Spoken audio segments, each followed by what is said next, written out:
નમસ્કાર મિત્રો, આજે આપણે ચેપ્ટર નંબર 4 ગતિમાન વિદ્યુત ભારો અને ચુંબકત્વમાં એક નવા મુદ્દા તરફ આગળ જઈએ, જેનું નામ છે સોલેનોઇડ. હવે સોલેનોઇડ શું છે? સોલેનોઇડ કેવા પ્રકારની રચના હોય છે? સોલેનોઇડના અંદરના ભાગમાં ચુંબકીય ક્ષેત્ર કેટલું હોય છે? તો એ બધા સૂત્રો જે છે, એ બધા મૂલ્યો છે, આપણે મેળવવાનો પ્રયત્ન કરીએ. ટાઇટલ પરીક્ષાની અંદર આ રીતે પૂછી શકાય કે સોલેનોઇડની રચનાનો ખ્યાલ આપી એમ્પિયરના સર્કિટલના નિયમનો ઉપયોગ કરી, ધ્યાન રાખજો પ્રશ્ન, એમ્પિયરના સર્કિટલના નિયમનો ઉપયોગ કરી પ્રવાહધારિત અતિ લાંબો કોઈ સોલેનોઇડ હોય, અતિ લાંબો સોલેનોઇડ, એ સોલેનોઇડના અંદરના ભાગમાં ઉદ્ભવતા ચુંબકીય ક્ષેત્રનું સૂત્ર મેળવો. તો સૌથી પહેલા આપણે સોલેનોઇડની રચના સમજવાનો પ્રયત્ન કરીએ. સોલેનોઇડ શું છે, કેવી પ્રકારની એની રચના હોય છે? તો મિત્રો, આપણે આગળ ભણી ગયેલા છીએ કે માની લો કે આપણી પાસે બે વાહક તાર વર્તુળાકાર રીતે વાળેલા આપણે અહીંયા મૂક્યા છે. આ બંને વાહક તારમાંથી આપણે I જેટલો પ્રવાહ વહેવડાવીએ, બંનેમાંથી એક સમાન પ્રવાહ વહેવડાવીએ.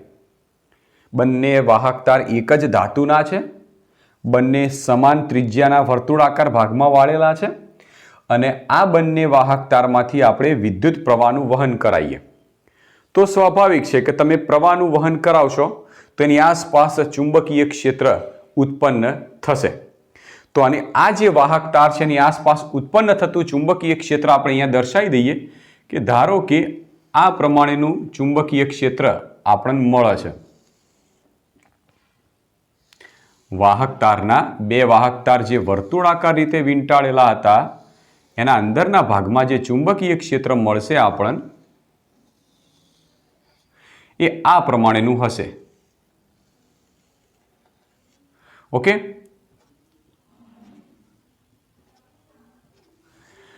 તો એની આસપાસ જે બે વાહક તાર હતા, બે વાહક તારને સીધા રાખ્યા, એમાંથી બંને વાહક તારમાંથી જ્યારે પ્રવાહ વહેવડાયો તો કોઈ પણ વાહક તારની આસપાસ ચુંબકીય ક્ષેત્ર ઉત્પન્ન થાય.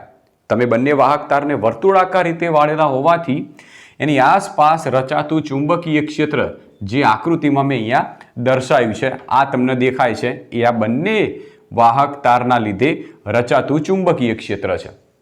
બરાબર. આ બંને વાહક તારના વચ્ચેના ભાગમાં તમે ચુંબકીય ક્ષેત્ર જુઓ, વચ્ચેના ભાગમાં તો લગભગ બંને વાહક તાર જે વર્તુળાકાર રીતે વીંટાળેલા છે એના વચ્ચેના ભાગમાં ચુંબકીયની ક્ષેત્ર રેખાઓ સમાંતર છે. એનો મતલબ એ થયો કે આવા બે વાહક તારો નજીક નજીક રાખી વર્તુળાકાર રીતે વીંટાળી અને એમાંથી જો પ્રવાહનું વહન કરાવવામાં આવે તો એના વચ્ચેના ભાગમાં ચુંબકીય ક્ષેત્ર લગભગ સમાન હોય છે. તમને દેખાય છે કે વચ્ચેની ક્ષેત્ર રેખાઓ જો એકબીજાને સમાંતર જેવી છે તો ચુંબકીય ક્ષેત્ર સમાન મળશે. આ તો વાત હતી કે બે વાહક તાર આપણે લીધા હોય તો.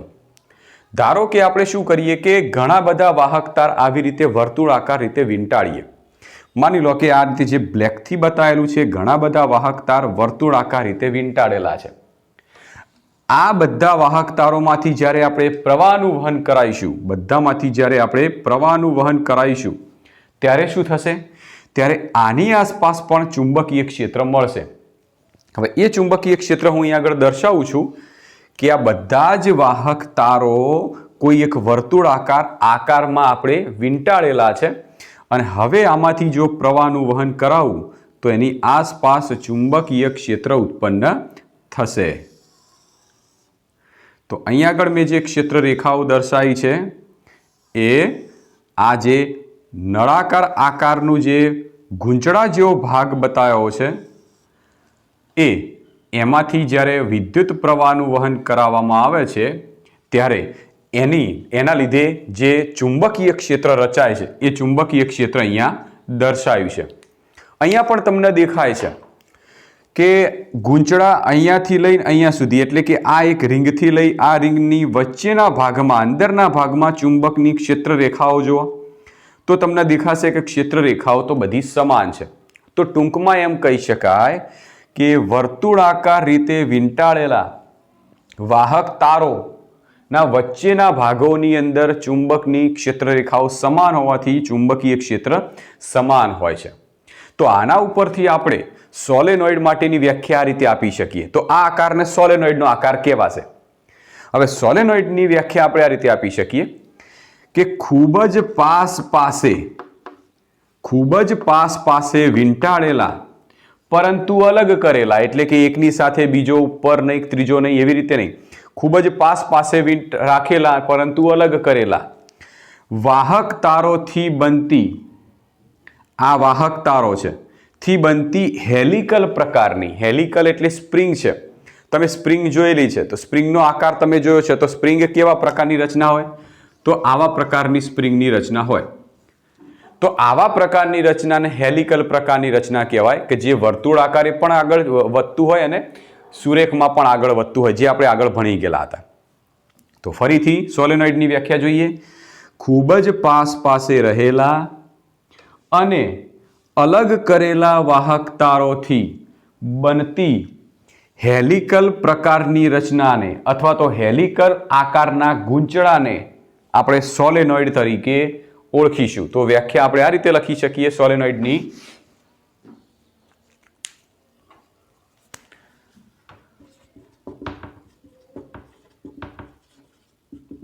સોલેનોઇડની વ્યાખ્યા લખીએ તો વ્યાખ્યા આ પ્રમાણે આવશે કે ખૂબ જ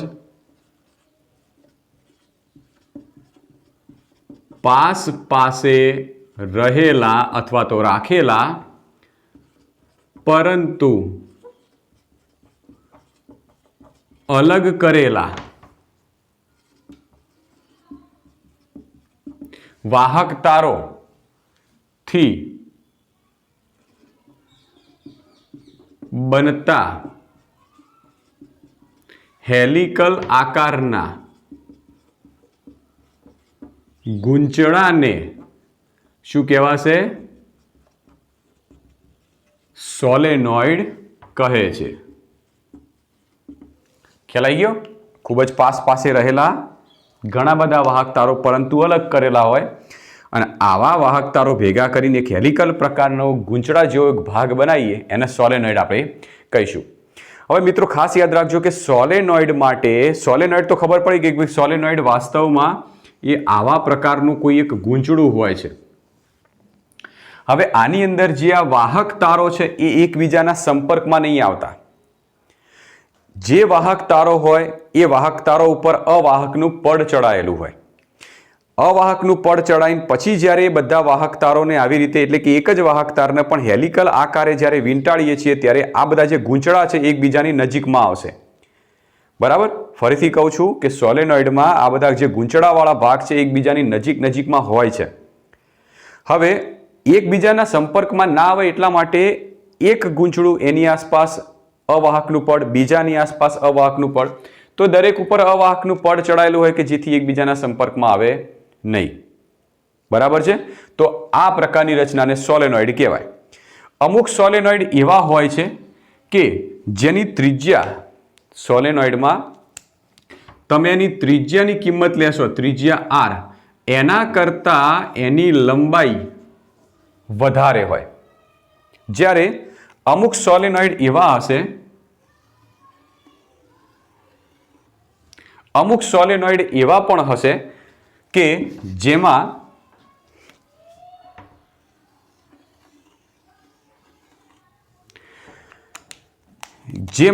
એની ત્રિજ્યાની સરખામણીમાં એની લંબાઈ, ત્રિજ્યાની સરખામણીમાં એની લંબાઈ એ ઓછી હશે. આની અંદર દેખાય છે તો ત્રિજ્યાની સરખામણીમાં લંબાઈ વધારે છે. આની અંદર દેખાય છે કે ત્રિજ્યાની સરખામણીમાં લંબાઈ ઓછી છે. તો જેમાં ત્રિજ્યાની સરખામણીમાં લંબાઈ વધારે હોય તો તેવા સોલેનોઇડને આપણે લાંબા સોલેનોઇડ તરીકે ઓળખીશું. જેના અંદર ત્રિજ્યાની સરખામણીમાં લંબાઈ ઓછી હોય તો એવા સોલેનોઇડને આપણે ટૂંકા સોલેનોઇડ તરીકે ઓળખીશું. તો સોલેનોઇડના બે પ્રકાર છે કે જેમાં ત્રિજ્યા કરતાં લંબાઈ વધારે તો લાંબા સોલેનોઇડ, જેમાં ત્રિજ્યા કરતાં લંબાઈ ઓછી તો ટૂંકા સોલેનોઇડ આપણે કહી શકીએ. તો આ છે સોલેનોઇડ માટે કેટલાક બેઝિક મુદ્દાઓ. હવે આપણે આગળ જઈએ કે જે પ્રશ્નનું વિધાન માંગ્યું છે કે એમ્પિયરના સર્કિટલના નિયમનો ઉપયોગ કરી પ્રવાહધારિત અતિ લાંબો સોલેનોઇડ હોય એના અંદરના ભાગમાં ચુંબકીય ક્ષેત્ર મેળવવું છે. તો આપણે સૌથી પહેલા એક અતિ લાંબો સોલેનોઇડ વિચારીએ. તો માની લો કે આ પ્રમાણેનો એક સોલેનોઇડ આપણે વિચારીએ, અતિ લાંબો.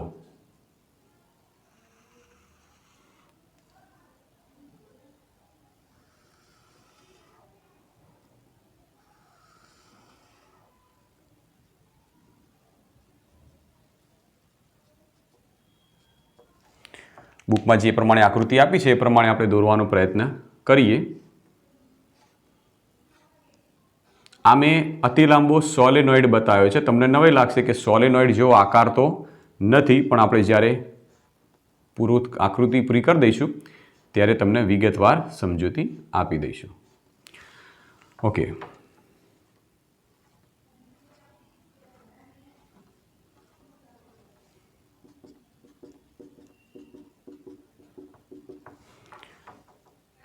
આ છે એની અહીંયા આગળ આપણે એક અક્ષ લઈ લઈએ.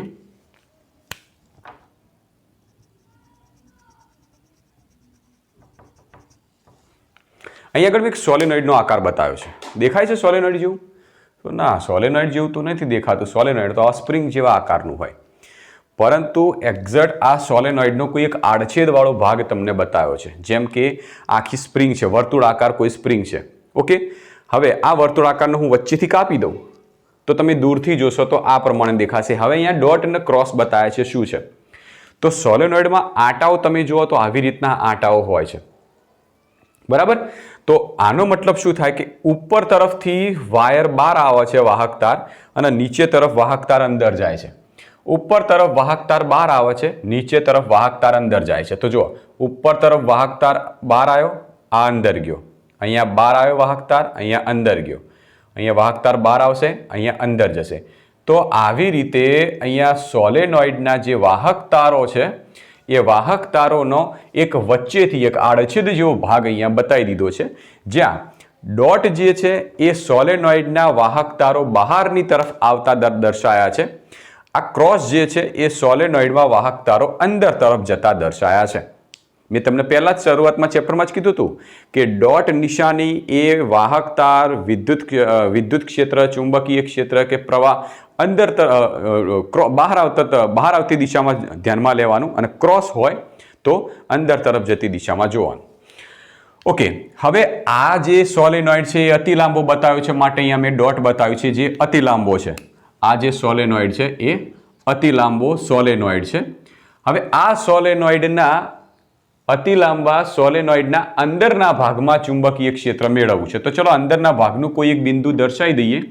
આ જગ્યાએ ધારો કે અંદરના ભાગનું હું બિંદુ એ દર્શાવી દઉં. આ એ બિંદુ પાસે મારે ચુંબકીય ક્ષેત્રનું સૂત્ર મેળવવું છે. તો કેવી રીતે મેળવીએ? તો આપણે આગળ ભણી ગયા એ પ્રમાણે ફરીથી કે જે બિંદુ પાસે ચુંબકીય ક્ષેત્ર મેળવવું હોય તે બિંદુને આવરી લેતું એક પૃષ્ઠ આપણે ધ્યાનમાં લેવું પડશે, જે આગળના વિડીયોમાં તમે જોઈ ચૂકેલા છો. તો જો મારે એ બિંદુ પાસેનું ચુંબકીય ક્ષેત્ર મેળવવું હોય તો એ બિંદુને આવરી લેતું કોઈ બંધ ગાળો મારે વિચારવો પડે. તો હું એક બંધ ગાળો આવી રીતે વિચારું છું. એ થી લઈ જાઉં છું બી, ત્યાંથી આ બાજુ અને આ બાજુ. ધારો કે એ થી બી, બી થી સી, સી થી ડી. તો મેં આવા પ્રકારનો એક બંધ ગાળો વિચાર્યો છે. ઓકે, મારે એ બિંદુ પાસે ચુંબકીય ક્ષેત્ર મેળવવું છે, તો એ બિંદુને આવરી લેતો કોઈ એક બંધ ગાળો મારે વિચારવો પડે. તો એ બંધ ગાળો મેં વિચાર્યો છે. ક્લિયર? ઘણા પ્રશ્ન એમ થાય કે ભાઈ અંદરના ભાગમાં કેમ ના વિચારે? સોલેનોઇડમાં આંટાઓ આપણે ઉપર વાહકતાર ઉપર અને નીચે દર્શાવ્યો છે, તો વાહકતારમાંથી પ્રવાહ આવરી લેતો હોય આવી રીતનો આપણે બંધ ગાળો વિચારવો પડે. તો એક બંધ ગાળો આપણે આવી રીતે વિચારી દીધો. તો ચલો એ બિંદુ પાસે ચુંબકીય ક્ષેત્ર મેળવીએ, પણ એમ્પિયરના સર્કિટલના નિયમનો ઉપયોગ કરી. તો અહીંયા શરૂઆત કરીએ. એમ્પિયરના સર્કિટલના નિયમ પરથી, ચલો નિયમ શું છે? બંધ ગાળા પરનું ચુંબકીય ક્ષેત્રનું રેખા સંકલન એ μ0 અને બંધ ગાળા વડે ઘેરાતા વિદ્યુત પ્રવાહોના બેઝિક સરવાળાના ગુણાકાર બરાબર હોય છે. તો આ આપણે એમ્પિયરના સર્કિટલના નિયમનું અહીં આગળ સ્વરૂપ દર્શાવ્યું.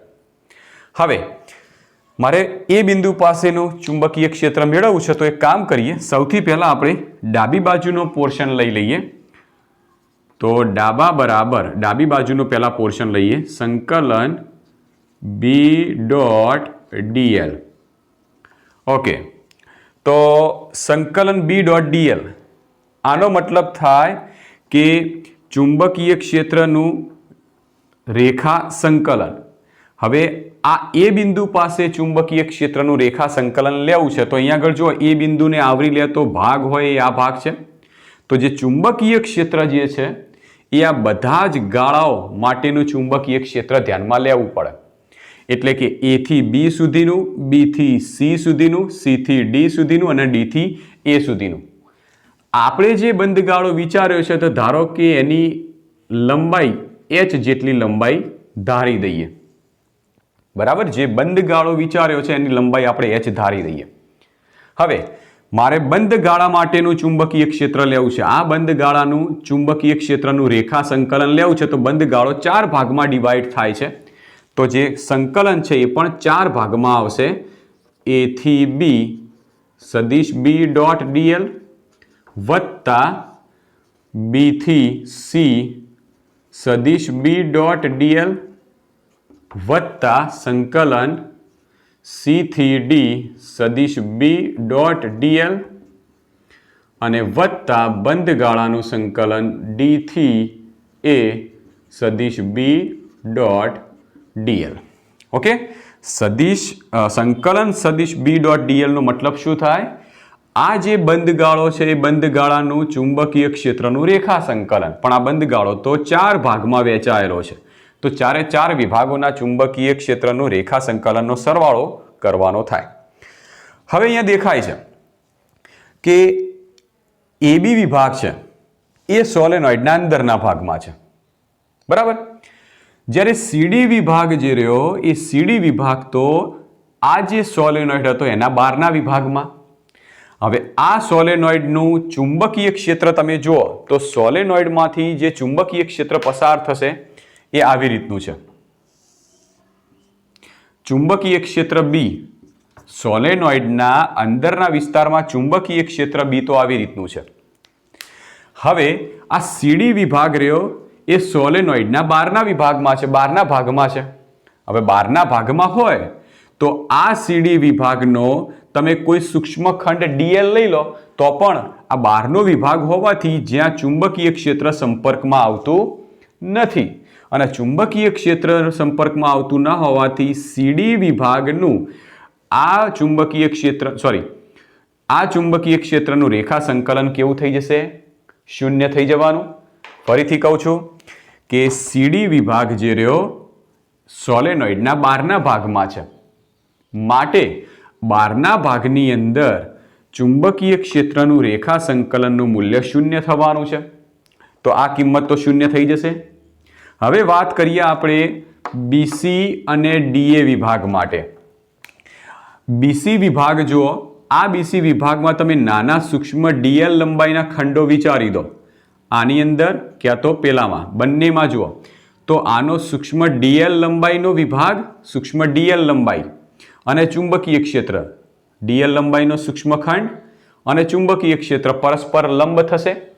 અને જો લંબ થાય તો આની કિંમત મૂકો. ચલો આપણે આની કિંમત મૂકીએ તો સંકલન DA B.dl cos થીટા, અને થીટા બરાબર બંને લંબ થશે તો 90 ડિગ્રી થવાના, અને cos 90 માટે શું થઈ જશે? આ કિંમત થઈ જશે 0. તો આ બંને લંબ વિભાગો, બંને ચુંબકીય ક્ષેત્રને લંબ વિભાગો તથા CD કે જે સોલેનોઇડના બહારના વિભાગમાં છે, તો આ 1, 2 અને 3 ના લીધે આ ચુંબકીય ક્ષેત્રના મૂલ્યો કેવા થઈ જશે? 0 થઈ જશે. તો આપણે બી થી સી, સી થી ડી અને ડી થી એ, આ 3 વિભાગ માટે આ 3 કિંમતો 0 મૂકી દઈએ. તો આમ લખી શકીએ આપણે, વિધાન લખવું હોય તો આમ લખી શકીએ આપણે કે સીડી, આમ લખી શકીએ કે સીડી વિભાગ એ સોલેનોઇડની બહાર છે. દેખાય છે? સીડી વિભાગ તમને સોલેનોઇડમાંથી બહાર જતો વિભાગ દેખાશે. તથા બીસી અને ડીએ, બીસી અને ડીએ આ બંને વિભાગમાં સૂક્ષ્મખંડ અને ચુંબકીય ક્ષેત્ર એકબીજાને લંબ છે. વિભાગમાં ડીએલ અને બી એકબીજાને લંબ છે. બરાબર? આ બંને વિભાગમાં ડીએલ અને બી એકબીજાને લંબ થાય. તો એકબીજાને લંબ થશે તો ધેરફોર થીટા બરાબર 90 ડિગ્રી, માટે ચુંબકીય ક્ષેત્ર બી કેવું થઈ જાય? 0 થઈ જશે. તો 1, 2 અને 3 આ 3 વિભાગમાં ચુંબકીય ક્ષેત્રની અસર 0 મળશે. તો હવે વધ્યો ફક્ત એક જ ભાગ. તો આ એક ભાગ માટે આપણે ગણતરી આગળ કરીએ. તો બરાબર બંધ ગાળાનું સંકલન એ થી બી સદિશ બી ડોટ ડીએલ બરાબર. ઓકે, હવે આપણે આના આમ પણ લખી શકીએ કે બંધ ગાળો એ થી બી બી ડીએલ કોસ થીટા, જ્યાં થીટા કેટલો થવાનો? તો અંદરનો એ બી વિભાગ જુઓ, એના ખંડો આ રીતે પડશે, એના સૂક્ષ્મખંડ અને ચુંબકીય ક્ષેત્ર બંને એક જ દિશામાં, માટે ખૂણો થીટા બરાબર 0. તો થીટા બરાબર 0 મૂકી દઈએ. એ બી બી ડીએલ કોસ 0, કોસ 0 ની કિંમત 1 થઈ જશે, માટે કિંમત આમ લખાશે એ બી બી ડીએલ. ઓકે, હવે બી તો અંદરના ભાગમાં બધી જગ્યાએ ચુંબકીય ક્ષેત્ર સમાન છે, તો અચળ તરીકે બી બાર લઈ લો. તો બરાબર બી બાર લઈ લઈએ તો એ થી બી બંધ ગાળો ડીએલ. આનો મતલબ શું થયો? ડીએલ. હવે ડીએલ સૂક્ષ્મખંડ કયા ભાગમાં? એ થી બી સુધી.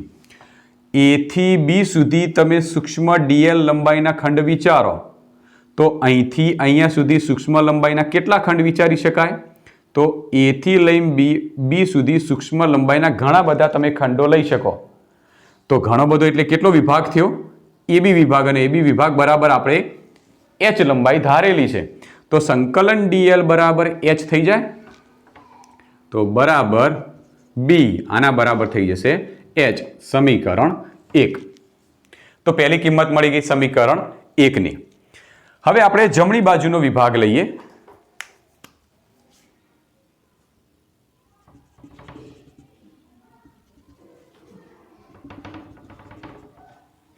જમણી બાજુનો વિભાગ જબા. જમણી બાજુનો વિભાગ શું છે? μ0 સિગ્મા આઈ. સિગ્મા આઈ નો મતલબ શું? તો સિગ્મા આઈ નો મતલબ થાય બંધ ગાળા વડે ઘેરાતા વાહક તારોમાંથી પસાર થતો પ્રવાહ અથવા તો બંધ ગાળામાંથી વહેતો પ્રવાહ. તો બંધ ગાળો તમે લીધેલો છે એ બી સી ડી. હવે આ બંધ ગાળાની અંદર જેટલા પણ આટા આવતા હોય એમાંથી વહેતો પ્રવાહ એટલે સિગ્મા આઈ. પણ આ બંધ ગાળામાં કેટલા આટા આવે છે એ તો ખબર નથી. જો આટાની સંખ્યા ખબર પડી જાય તો એમાંથી વહેતો પ્રવાહ પણ મળી જાય. તો સૌથી પહેલા આપણે બંધ ગાળાની અંદર રહેલા આટાઓની સંખ્યા મેળવીએ. એના માટે ત્રિરાશી મૂકીએ કે એકમ લંબાઈ દીઠ આટાની સંખ્યા બરાબર સ્મોલ એન. તો આટલી લંબાઈ કેટલી છે? એચ જેટલી લંબાઈ થાય છે. જુઓ, એચ જેટલી લંબાઈ. તો ધેરફોર એચ લંબાઈ દીઠ આટાઓની સંખ્યા કેટલી? તો કેટલી થશે? એન એચ થવાની. તો આટલા બંધ ગાળાની અંદર આટાઓની સંખ્યા કેટલી મળી ગઈ? NH. હવે આ NH વિભાગમાંથી એક આટામાંથી વહેતો પ્રવાહ I છે. આ એક આટો રહ્યો એમાંથી, જેમ કે સોલેનોઇડ છે તો ગૂંચળું છે, તો એકમાંથી I પ્રવાહ, બીજામાંથી પણ I, ત્રીજામાંથી પણ I. આવા જો NH આટા હોય તો એમાંથી વહેતો પ્રવાહ કેટલો? તો therefore NH આટામાંથી વહેતો પ્રવાહ બરાબર NHI થવાનો. આ એક આટા એમાંથી વહેતો પ્રવાહ I, બીજામાંથી I, ત્રીજામાંથી I, ચોથામાંથી I. એવા બંધ ગાળામાં NH આટા છે તો NH આટામાંથી વહેતો પ્રવાહ NHI. તો આટલા બંધ ગાળામાંથી વહેતો પ્રવાહ આપણને મળી ગયો. તો આ સૂત્રમાં કિંમત મૂકીએ તો બરાબર μ0 ઇન્ટુ NHI, સિગ્મા I બરાબર NHI થઈ જશે. આને કહીએ સમીકરણ 2.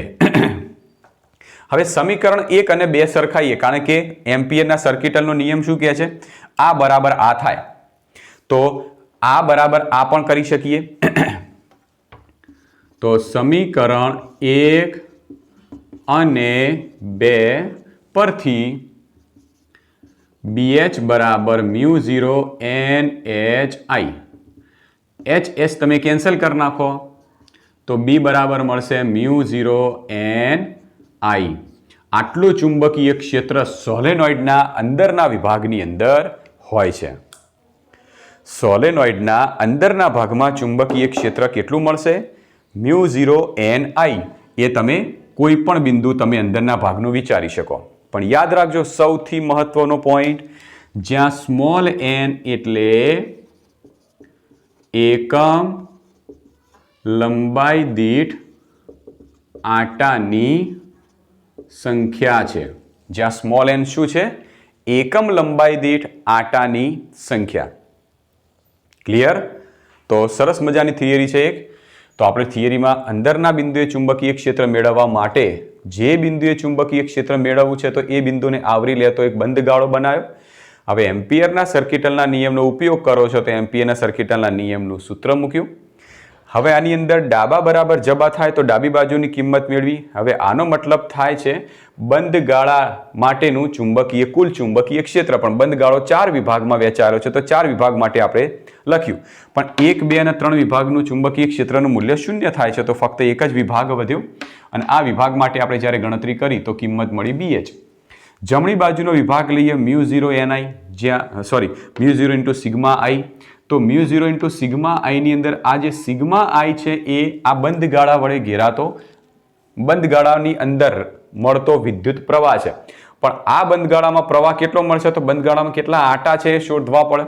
એના માટે એકમ લંબાઈ દીઠ આટાની સંખ્યાના સૂત્રનો ઉપયોગ કર્યો તો આટા મળી ગયા. એક આટામાંથી I પ્રવાહ વહેતો હોય તો NH આટામાંથી કેટલો પ્રવાહ થશે? NHI. કિંમત મૂકી ડાબા અને જબા સરખાયા તો આપણને સમીકરણ મળી ગયું છે. તો એકદમ સરસ મજાની અને IMP એક થિયરી છે, પરીક્ષાની અંદર બોર્ડની અંદર પૂછાવાની શક્યતા વધારે રહેશે.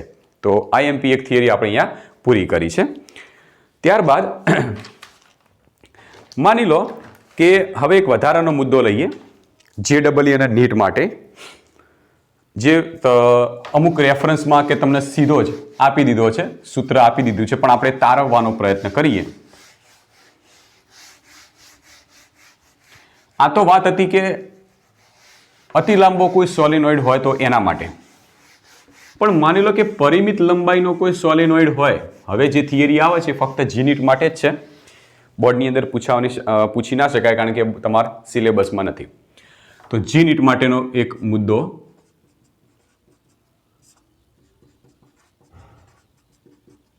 ઓકે, શું તો પરિમિત લંબાઈનો કોઈ સોલેનોઇડ હોય,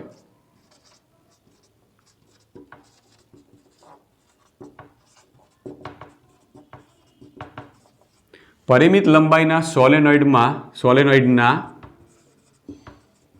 અંદરના ભાગમાં ચુંબકીય ક્ષેત્રનું સૂત્ર. ચલો, પરિમિત લંબાઈનો કોઈ સોલેનોઇડ હોય તો એના અંદરના ભાગમાં ચુંબકીય ક્ષેત્ર કેટલું હશે તો એ મેળવવું છે. તો આપણે જાણીએ છીએ કે આગળ જ ભણી ચૂકેલા છીએ કે માની લો કે કોઈ એક વાહક તાર છે એને વર્તુળાકાર પ્રકારે તમે વીંટાળી દીધેલો છે. આ વાહક તારમાંથી I જેટલો પ્રવાહ વહી રહ્યો છે. આ વાહક તારથી બનતો જે વર્તુળાકાર ભાગ રહ્યો એનું કેન્દ્ર આ જગ્યાએ છે, જેની ત્રિજ્યા આપણે લઈ લઈએ R જેટલી. ઓકે, અને અહીંયાથી આ છે એ આ વર્તુળાકાર લૂપ બન્યું, એક વર્તુળાકાર વાહક તારની એક રિંગ જેવો આકાર બન્યો, એની અક્ષ છે.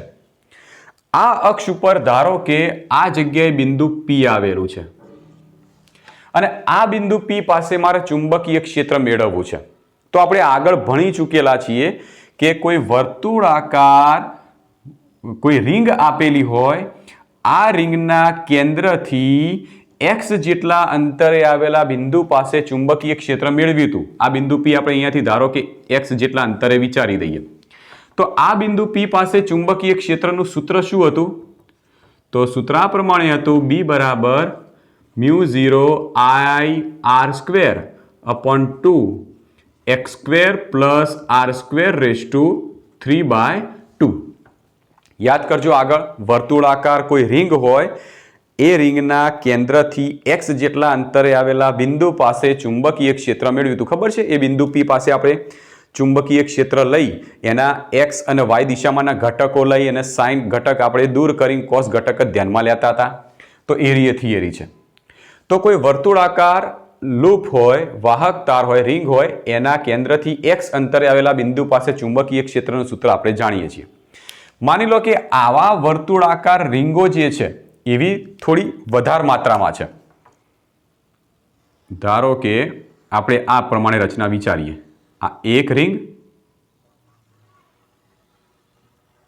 બીજી, અહીંયા લઈ લઈએ આ ત્રીજી રિંગ, અહીંયા છે ધારો કે આ ચોથી રિંગ. ખૂબ પાસે આવા વાહક તારો વીંટાળી દઈએ અને આવી રચના બનાવીએ.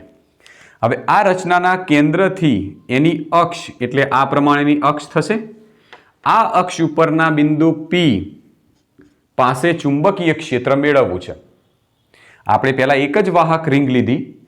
આ રિંગના કેન્દ્રથી x અંતરે બિંદુ P પાસે ચુંબકીય ક્ષેત્ર તો જાણતા હતા. હવે રિંગમાં આંટાઓની સંખ્યા વધારી દઈએ. ધારો કે આ જે ભાગ રહ્યો એ dx જાડાઈનો લઈ લઈએ. dx જાડાઈનો હવે જે રિંગનું લૂપ બન્યું છે, એક ગૂંચળું બન્યું છે, એ ગૂંચળાના કેન્દ્રથી x અંતરે, ધારો કે અહીંથી આટલું અંતર x છે, અહીંથી આટલું x જેટલું અંતર છે. આ x અંતરે આવેલા બિંદુ P પાસે ચુંબકીય ક્ષેત્ર મેળવવું છે તો કેવી રીતે મળશે? તો સૌથી પહેલા આ જે ગૂંચળા જેવો ભાગ બન્યો એની આપણે ત્રિજ્યા નક્કી કરી કાઢીએ. r જેટલી ત્રિજ્યા છે. હવે આ બિંદુ P પાસે મારે ચુંબકીય ક્ષેત્ર મેળવવું છે તો સેમ આ જ સૂત્રનો આપણે ઉપયોગ કરી શકીએ. આ સૂત્રની ખાસિયત એ છે કે આ સૂત્ર કોઈ એક જ આંટાવાળી રિંગ હોય એના માટે છે. વાસ્તવમાં સૂત્ર આ પ્રમાણેનું થાય કે B બરાબર μ0 n I/r² upon 2x² plus r² 3/2. જ્યાં n બરાબર તમે એક જ આંટો લીધો છે તો એક જ, અહીંયા આગળ એક મૂક્યા છે. હવે અહીંયા તો આંટાઓની સંખ્યા વધી ગઈ. કેટલા આંટા છે મને નહીં ખબર, આમ ગણી ના શકાય 1 2 3 4 અને 5 આંટા છે એવું ના ગણી શકાય. સૌથી પહેલા તમારે આંટાઓની સંખ્યા નક્કી કરવી પડે. આ સૂત્ર જો તમારે આના અંદર એપ્લાય કરવું હોય તો આ સૂત્રની અંદર n એ આંટાઓની સંખ્યા છે, તો આંટાઓની સંખ્યા પહેલા આપણે નક્કી કરવી પડે. તો આના અંદર કેટલા આંટા હશે તો આના માટે આપણે ત્રિરાશી મૂકી શકીએ કે એકમ લંબાઈ દીઠ આંટાની સંખ્યા બરાબર n. તો કેટલી લંબાઈ છે? dx. dx લંબાઈ દીઠ આંટાની સંખ્યા કેટલી? તો કેટલી થશે? n × dx. તો આંટાઓની સંખ્યા મળી ગઈ n dx. તો હવે આ n ના બદલે આપણે n dx મૂકી શકીએ. તો એ સૂત્ર વાપરીએ કે ચુંબકીય ક્ષેત્ર B બરાબર μ0 n dx I r² upon 2x² plus r² raise to 3/2. તો આ શાના માટેનું સૂત્ર છે? કોઈ જો પહેલા આપણે આ સૂત્ર સમજીએ. આ સૂત્ર જો કોઈ એક જ વર્તુળાકાર રિંગ હોય એના કેન્દ્રથી x અંતરે અક્ષ ઉપર આવેલા બિંદુ પાસે ચુંબકીય ક્ષેત્ર.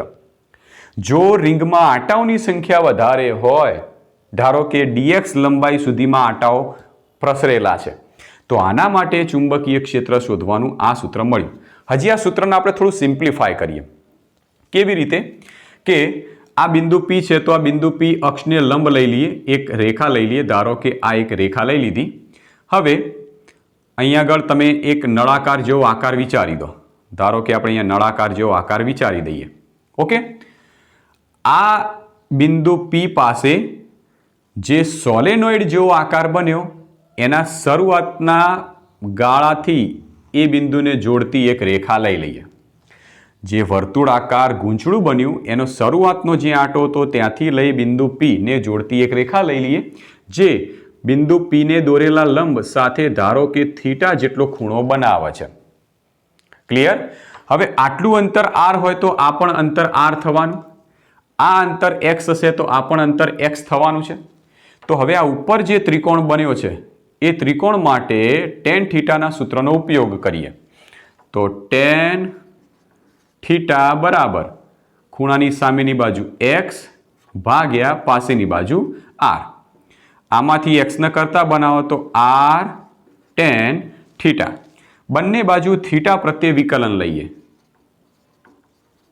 બંને બાજુ થીટા પ્રત્યે વિકલન કરતા તો આનું થીટા પ્રત્યે વિકલન થશે dx upon d થીટા, અને આનું થશે r તો ત્રિજ્યા અચળ, અને tan થીટાનું થશે sec² થીટા.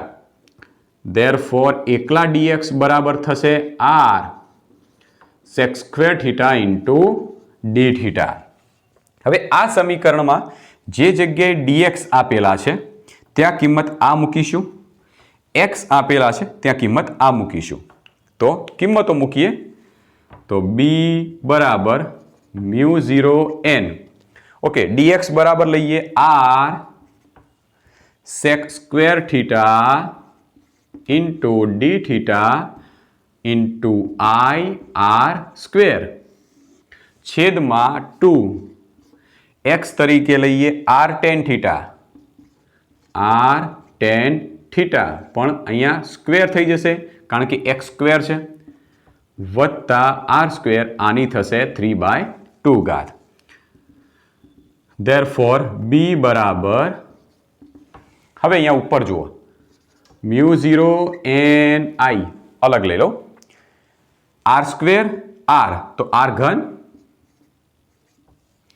અને sec² theta into d theta છેદમાં 2 તો હતા જ. હવે હું r² બાર લઈ લઉં છું, પણ r² ની ઉપર 3/2 છે, r² ની ઉપર 3/2 છે. હું r² ને બાર લઉં તો એની સાથે 3/2 છે. હવે આ અંશ છેદની ઘાત કેન્સલ, તો r નો ઘન વધશે, તો બાર લેશો તો થશે r ઘન. કૌંસમાં શું વધ્યું? 1 પ્લસ tan² થીટા એની 3/2. Therefore b બરાબર μ0 n I r ઘન કેન્સલ. ક્લિયર?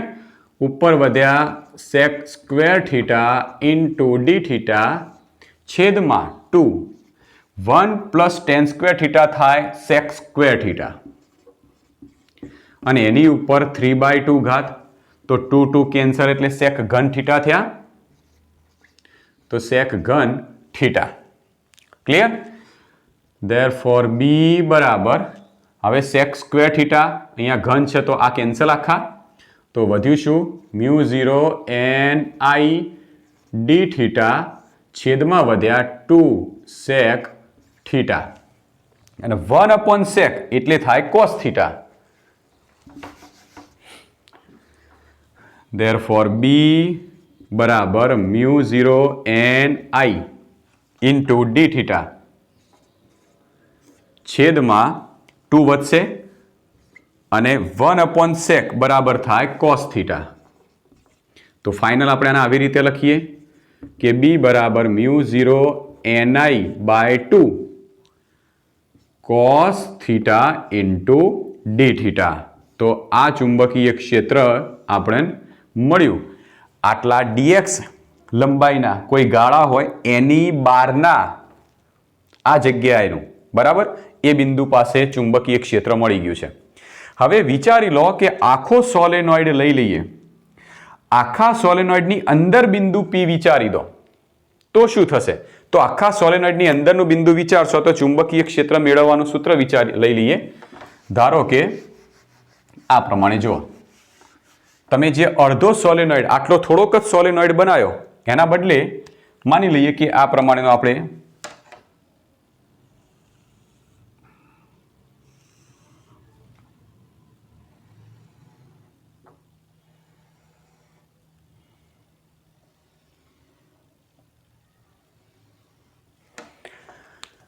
આના ઉપર કોઈ વાહક તાર વીંટાળી દો તમે.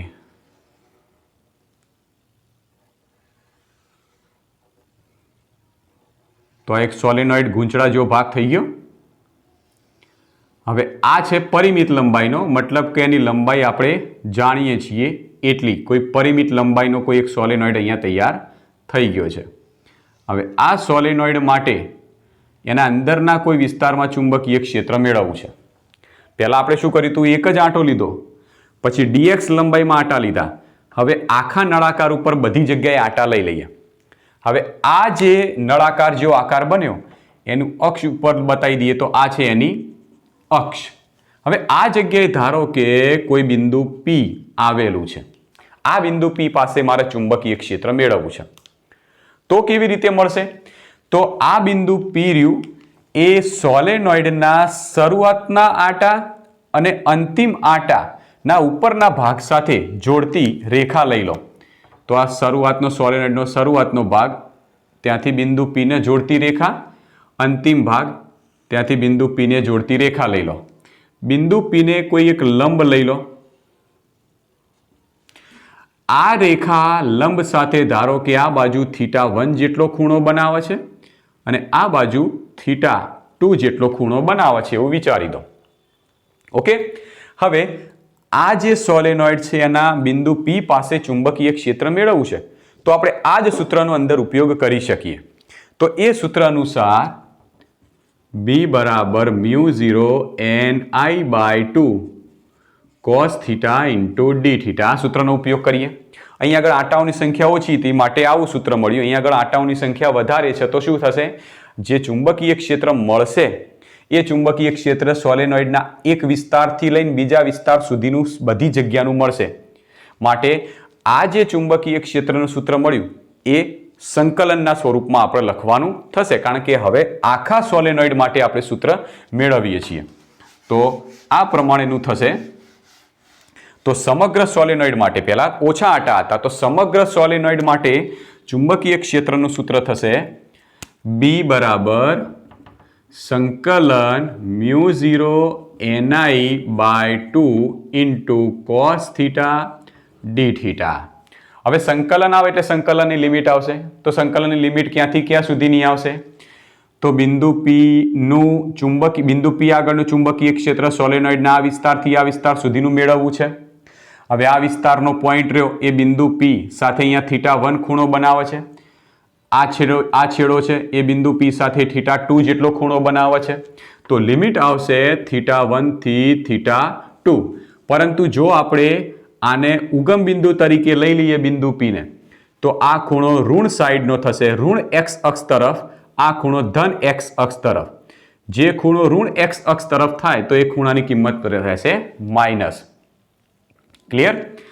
હવે આનું સાદુરૂપ આપીએ તો બી બરાબર, હવે આમાંથી μ0 ni/2 અચળ છે તો 12 લઈને -θ1 થી -θ2 cos theta into D theta. Therefore B બરાબર μ0 ni/2 કોસનું સંકલન થાય સાઇન થીટા, લિમિટ -θ1 થી θ2. Therefore b બરાબર μ0 ni/2. થીટા તરીકે θ2 મૂકો અને θ1 મૂકો તો સાઇન θ2 માઇનસ સાઇન -θ1.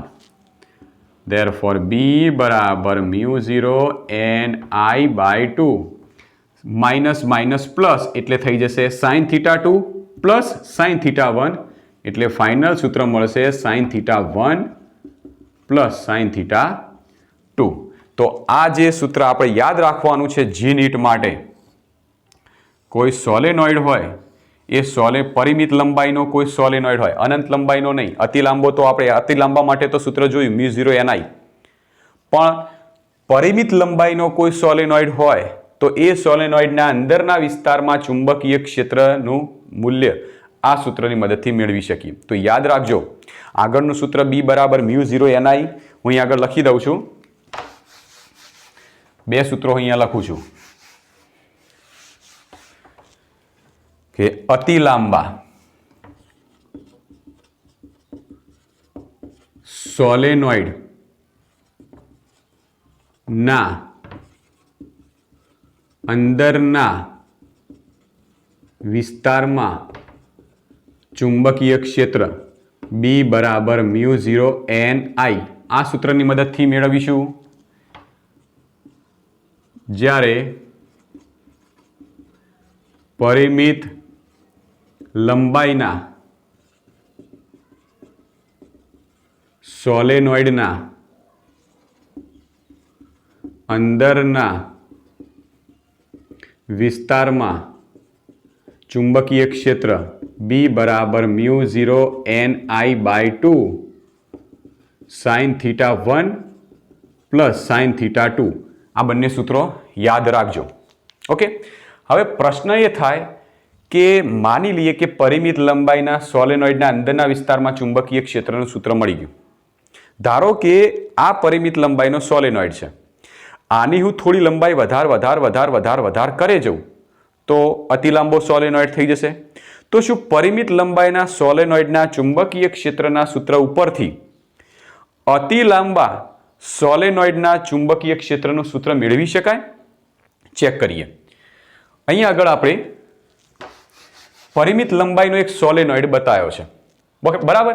માની લો કે આ સોલેનોઇડની લંબાઈ વધારી દો, સોલેનોઇડની તમે લંબાઈ વધારી દો તો શું થશે? તો સોલેનોઇડની જેમ જેમ લંબાઈ વધશે એમ એમ આ ખૂણો θ2 તમે જુઓ તો એમ મોટો થતો જશે. એ જ રીતે ખૂણો θ1 તમે જુઓ એ પણ મોટો થતો જશે. સોલેનોઇડ બહુ લાંબો વિચારશો તો ખૂણો θ2 વધતો જશે એટલે ખૂણા θ2 ની કિંમત વધતી ગઈ, એ જ રીતે θ1 ની કિંમત વધતી ગઈ. અને બહુ લાંબો સોલેનોઇડ બતાવશો એવી સ્થિતિમાં θ2 એ થઈ જશે 90 ડિગ્રી અને θ1 એ પણ થઈ જશે 90 ડિગ્રીનો. તો આ સૂત્રની અંદર અથવા તો આ સૂત્રમાં θ1 અને θ2 90 ડિગ્રીના મૂકી દઈએ. પહેલા આપણે આ સૂત્ર લખીએ કે B બરાબર μ0 ni/2 સાઇન θ1 પ્લસ સાઇન θ2. હવે આ સૂત્ર ઉપરથી અતિ લાંબા સોલેનોઇડ માટે જાણીએ છીએ કે θ1 બરાબર θ2 બરાબર 90 ડિગ્રી થઈ જવાના છે. બંને કિંમત મૂકી દો તો B બરાબર μ0 ni/2 સાઇન 90 પ્લસ સાઇન 90.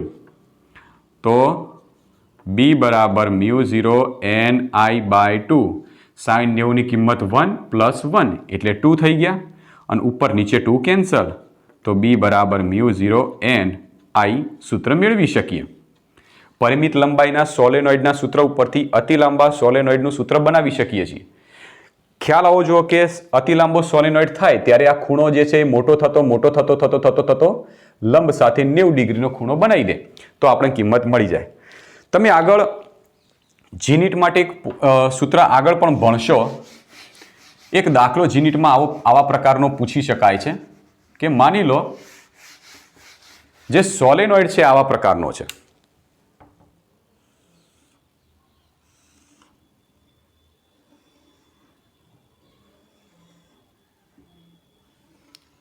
અહીંયા આગળ એક સોલેનોઇડ હું બતાવી દઉં છું.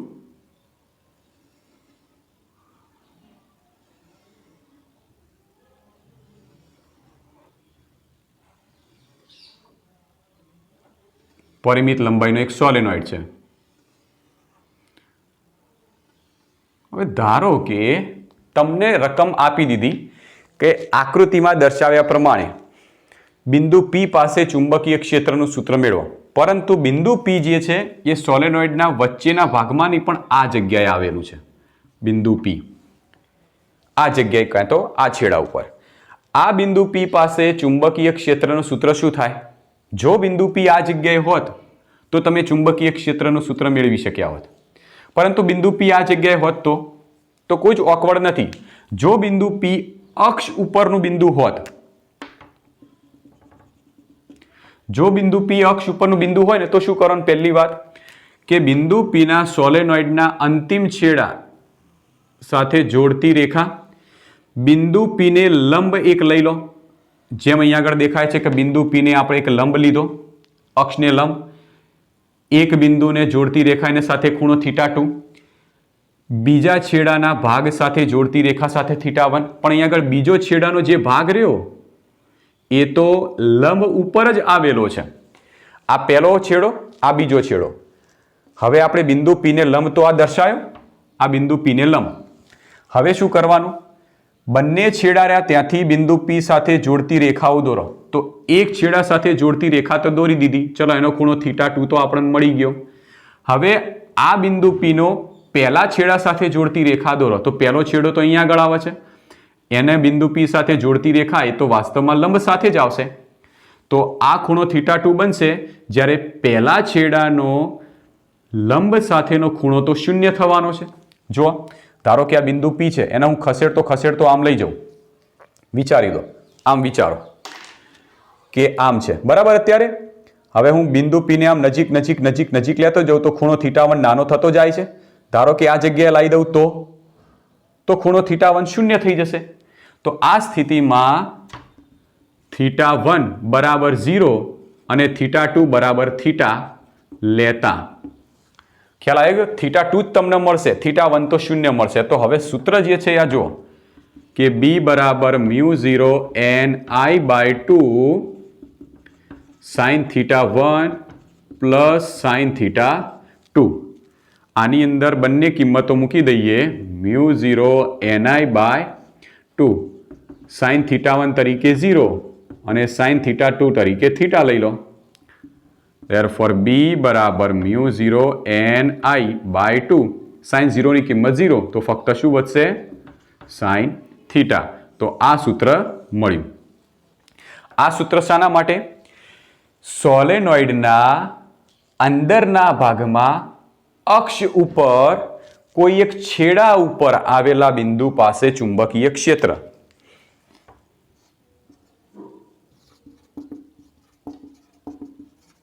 સોલેનોઇડની અંદર તેની અક્ષ પરના છેડાના કોઈ ભાગ પર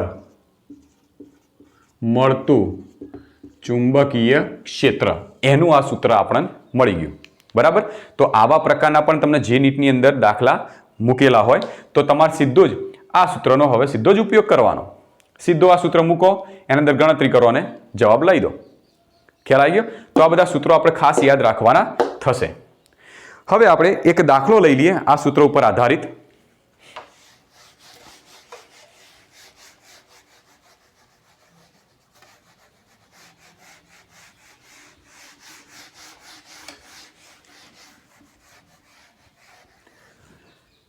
દાખલો આ પ્રમાણે છે કે ઉદાહરણ નંબર 9.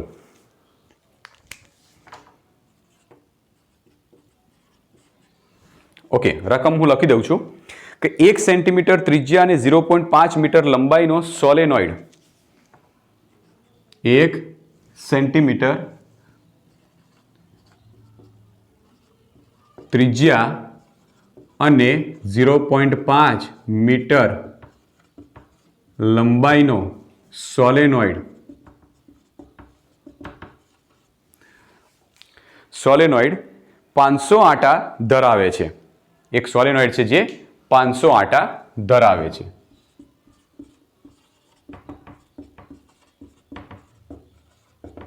આગળ તેમાંથી 5 એમ્પિયર વિદ્યુત પ્રવાહ પસાર થાય છે.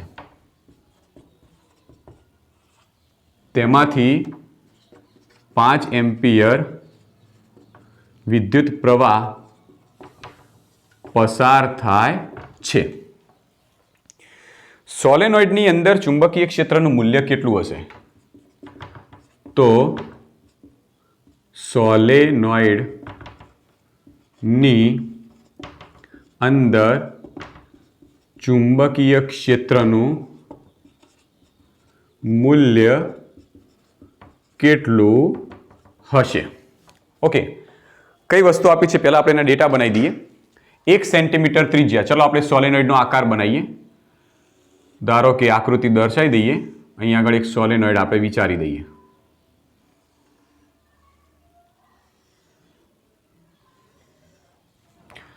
અહીંયા આગળ આટાઓ હું દોરી દઉં છું.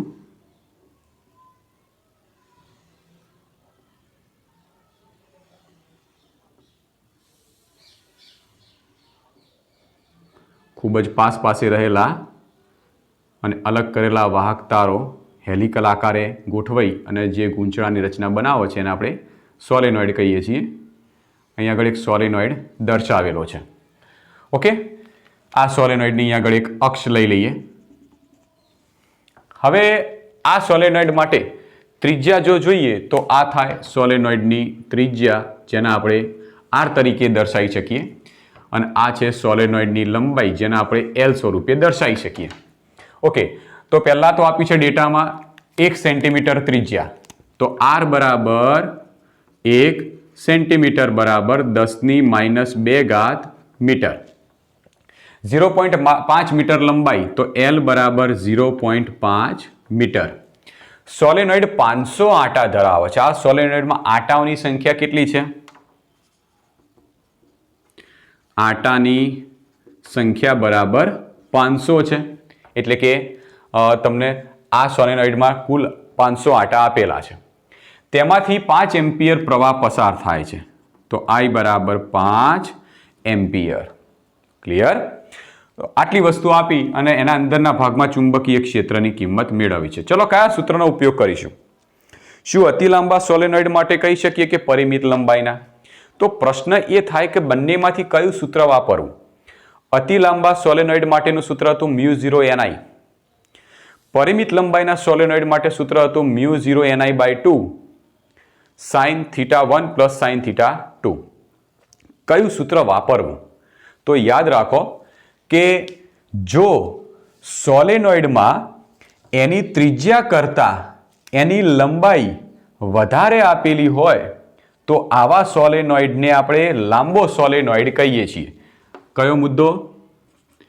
જો સોલેનોઇડમાં ત્રિજ્યા કરતાં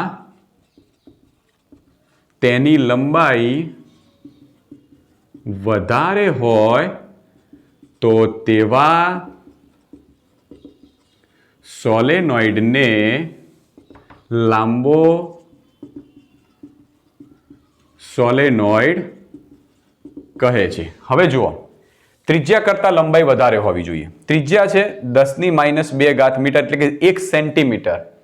જ્યારે લંબાઈ છે 0.5 મીટર, તો દેખાય છે કે ત્રિજ્યા કરતાં લંબાઈ વધારે છે, માટે લાંબો સોલેનોઇડ છે. લાંબા સોલેનોઇડ માટે આપણે ચુંબકીય ક્ષેત્રનું સૂત્ર જાણીએ છીએ. લાંબા સોલેનોઇડ માટે ચુંબકીય ક્ષેત્રનું સૂત્ર શું છે? B બરાબર μ0 ni. જ્યાં n શું છે? ni. n એટલે આ 500? ના, 500 તો આખા સોલેનોઇડના કુલ આટા છે. જ્યારે સ્મોલ n, મેં અહીંયા આગળ ખાસ દર્શાવ્યું હતું કે સ્મોલ n શું છે? તો એકમ લંબાઈ દીઠ આટાની સંખ્યા. તો અહીંયા આગળ n ની કિંમત કઈ લેવાની? એકમ લંબાઈ દીઠ આટાની સંખ્યા. તો 83 મૂકી દો કે એકમ લંબાઈ દીઠ આટાની સંખ્યા બરાબર n. તો કેટલા લંબાઈ કેટલી આપી છે? 0.5 મીટર લંબાઈ દીઠ આટાઓની સંખ્યા કેટલી? એકમ લંબાઈ દીઠ આટાઓની સંખ્યા n, તો 0.5 મીટર લંબાઈ દીઠ આટાઓની સંખ્યા કેટલી? અથવા સોરી આપણે કુલ આટાઓ નથી શોધવાના, એ તો આપેલા છે. આપણે આમ લખી શકીએ કે 0. આટલી સોલેનોઇડની લંબાઈ આપી છે 0.5 મીટર, એટલે આમ કહી શકાય કે 0.5 મીટર લંબાઈ દીઠ આટાઓની સંખ્યા 500, તો એકમ લંબાઈ દીઠ આટાઓની સંખ્યા કેટલી? આપણે n ની કિંમત શોધવી છે. એકમ લંબાઈ દીઠ આટા, આપણે કુલ આટા નહીં મેળવવા, આપણે n ની કિંમત મેળવવી છે. તો આ રીતે કહી શકીએ કે 0.5 મીટર લંબાઈ દીઠ આટાઓની સંખ્યા 500, તો એકમ લંબાઈ દીઠ આટાઓની સંખ્યા કેટલી? 0.5 મીટર લંબાઈ દીઠ આટાની સંખ્યા બરાબર 500, તો એકમ લંબાઈ દીઠ આટાઓની સંખ્યા કેટલી? અને એના આપણે n સ્વરૂપે દર્શાવીએ છીએ, તો 500 ભાગ્યા 0.5. તો જવાબ આપણે લાવીશું n બરાબર, તો તમે જવાબ લાવશો 500 ભાગ્યા 5 કરશો એટલે મળશે 1000. એકમ આવશે ટન પર મીટર. 500 આટાઓની સંખ્યા જે ટનમાં લઈએ 0.5 મીટર છે, તો ટન પર મીટર n બરાબર મળી ગયા. અહીંયા મૂકી દો b બરાબર, ચલો μ0 એટલે 4 પાઈ ઇન્ટુ 10⁻⁻7 ઇન્ટુ n બરાબર મળ્યા 1000 ગુણ્યા વહેતો પ્રવાહ I મળ્યો આપણને 5 એમ્પિયર. તો b બરાબર, ઓકે, જવાબ લાવો કેટલો આવશે? તો 5 ચોક 20 પાઈ ગુણ્યા 10 આ 3 અને -7, તો -4. ધેરફોર b બરાબર આ નામ લખાય 2 પાઈ ઇન્ટુ 10⁻³ અને 2 પાઈ એટલે 6.28 ગુણ્યા 10⁻³ ટેસ્લા, આટલું ચુંબકીય ક્ષેત્ર મળે છે. બરાબર, 6.28 ગુણ્યા 10⁻³ ટેસ્લા, આટલું ચુંબકીય ક્ષેત્ર મળશે. તો ફરીથી જુઓ કે દાખલાની અંદર તમને એવું લાગશે કે ભાઈ ત્રિજ્યાનો ઉપયોગ કોઈ થયો નહીં, પણ આ લોજિક માટે ત્રિજ્યા આપેલી હતી. તો લાંબા સોલેનોઇડ માટે જો ચુંબકીય ક્ષેત્ર મેળવવું હોય તો સૌથી પહેલા n મેળવવા પડશે. n એટલે એકમ લંબાઈ દીઠ આટા. તો 83 મૂકી શકીએ કે ભાઈ જો 0.5 મીટર લંબાઈ હોય તો આટાઓની સંખ્યા 500, તો એકમ લંબાઈ દીઠ આટાઓની સંખ્યા કેટલી એ મેળવી અને સૂત્રમાં કિંમત મૂકીને જવાબ લાવી શકીએ છીએ. તો આ રીતે આપણે દાખલા સોલેનોઇડમાં ગણી શકીએ છીએ. હવે નેક્સ્ટ આપણે વિડીયો લઈશું ટોરોઇડ માટેનો.